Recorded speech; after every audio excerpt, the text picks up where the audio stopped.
It's time to dive beneath the surface and into the minds and hearts of your favorite celebrities and pop culture icons. Welcome to Up and Adam. Hey guys, what's up? You're watching Up and Adam. My name's Adam Newell. And for those of you who don't know me, I'm the guy bringing you guys the weekly interviews from your favorite celebrities and pop culture influencers. But as you know, I like to throw in something different every once in a while. And today is just that. You shouldn't have to set your DVR because we're still in the middle of a pandemic. But just in case you do, guess what comes back tomorrow? That's right, Real Housewives of Beverly Hills Season 10. So any of us as Housewife fans know that Real Housewives of Beverly Hills, along with Real Housewives of New York City, they both stopped mid-season. Now, whatever the speculation is, whether it was we're in a pandemic or not all of the confessionals were filmed, whatever the case is, we just wanted our Real Housewives of Beverly Hills back.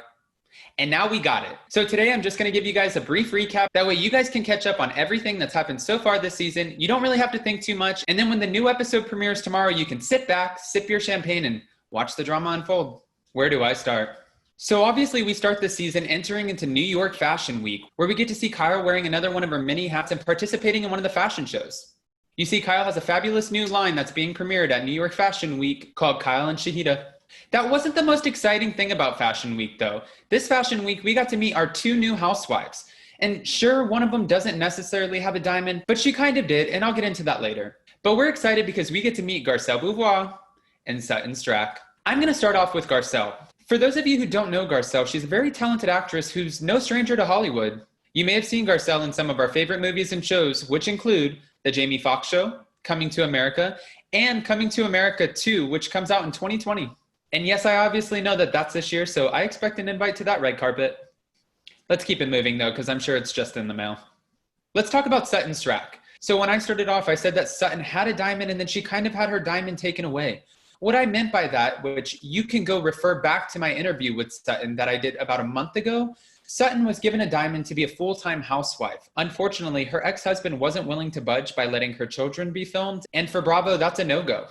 In order to be a proper full-time housewife, you have to have full transparency, and that includes making sure that the family is not off limits. However, though, with Sutton's family not being included in the filming, she still delivers a lot to the season right out of the get-go. Kind of fascinating us with her love of couture, the fact that she shops in Dolce & Gabbana's personal apartment. She's been to the Met Gala numerous times. And as Lisa Rinna says, she's rich. I think she makes a great new housewife. Although it does seem like as the season gets moving, that Garcelle kind of gets off a little bit better with the women at first than Sutton does. After speaking with Sutton in our exclusive interview, she lets me know that when Bravo invited her to film with the women and Lisa invited her on her first filming outing to go out and kind of experience what this was all about, they had one drink at the bar and Lisa Rinna grabbed her drink and she's like, "You're on your own." Talk about throwing someone to the wolves. But Sutton handled herself pretty well, especially when it came to Dorit this season, who kind of goes after her for a little bit of a misunderstanding, which was clearly a misunderstanding to all of us. If you watched the episode, Sutton is going to an outing for Delilah and Amelia's new clothing line, which she thinks she's going to run into somebody that she's had bad business with before. So she says she's going to snap in just the sense of, I'm going to be upset if I see this person, which Dorit obviously takes and runs with it and brings it back to the table later that night. Sutton wasn't having it though, because as she said in the episode, let the mouse go, which means you've had your fun, you've played with it, you piddle-paddled, you've hit it around, but now she's done, and she's not putting up with it anymore. Good for you, Sutton. Let's keep it moving though to some of our more seasoned housewives. Of course, we see Erica this season as she continues to kill the fashion game, delivering look after look after look after look after look. That is her storyline. But then it's not, because Erica also landed a huge role on Bravo's iconic show, Chicago. I don't know, guys. I was actually excited to see Erica be Velma Kelly in Chicago. What do you guys think? Because I'm really interested. Do you think Erica makes a great Velma? You know how this goes. Comment below and let me know. Since we're talking about killing the fashion game, which Dorit is kind of known for too, let's circle back to her for a second. This season, we see that Dorit's moved. She's moved into a big, beautiful farmhouse like many that you see all over Los Angeles. But don't let that fool you, because these farmhouses still have a $5 to $10 million price tag hanging over their heads. So good for you, Dorit and PK. For all of those who were saying that you were having financial troubles, you just gave them one big, well, you know what I was going to say. We do kind of see Dorit entertaining a new business idea. Well, I guess kind of. We see Dorit and PK sit down with one of the owners at Buca de Beppo. I don't think we ever expected Dorit to get into the restaurant business, but this kind of is and kind of isn't that. Because really, she's just designing a room in the already well-known restaurant. But whatever the case is, she's still working in it. It's still a restaurant, so she's still now in the restaurant business. Let's talk about Teddi Mellencamp real quick, though. This season, we get to see Teddi pregnant with her new baby, which Teddi has already given birth to, her beautiful little baby girl, Dove.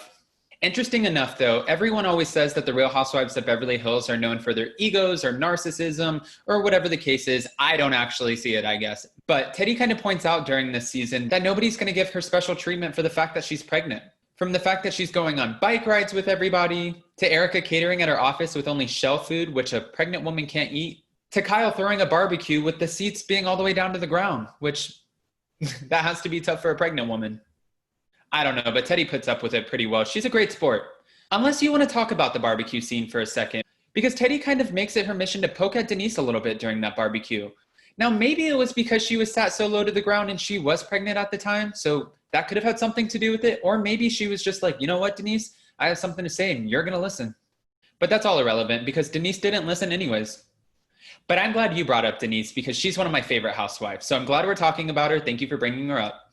Denise is having quite the season. This season is her second season and wow, the drama. So obviously we know what's coming up with the second part of this season with all of the Denise and Brandi drama. So apparently they had a relationship. They may not have had a relationship. They had threesomes. They didn't. It was one time. It was many times. Who knows what the story is? Unless you were in there with them, you're not going to know. But the point is, we know that that's coming up. And Denise broke the fourth wall, letting us know that she wasn't happy with a bravo, bravo, bravo, get the cameras out of my face or I'm going to quit. I have a feeling, though, she's not going to quit. Because as we all know, Denise has already signed her contract. She's probably already cashed that paycheck, which means whatever Bravo wants to air, they're going to air. So now I think the best move for Denise would probably be to stand up and face Brandi, kind of attack these problems as they come one after another. And I know that it takes a lot to shovel the mud off of your name when somebody's throwing it on it, but it's probably better to face it head on than run from it. Which I hope that's what we get to see Denise do. Because any of us who are true fans of the Real Housewives of Beverly Hills knows if Brandi's showing up, she's showing up. You know, it's interesting. Fans may have a lot to say about Brandi, and most of the time it's not always in her favor. But one thing I do have to say about Brandi is usually when she delivers the drama, she comes with facts. And that's what I'm afraid for Denise in this situation, because I don't think that Brandi would have necessarily shown up with this fake story just to film, just to throw mud on her name and paint this false narrative. After being sued as many times as she has been, I feel like she's a little bit smarter than that.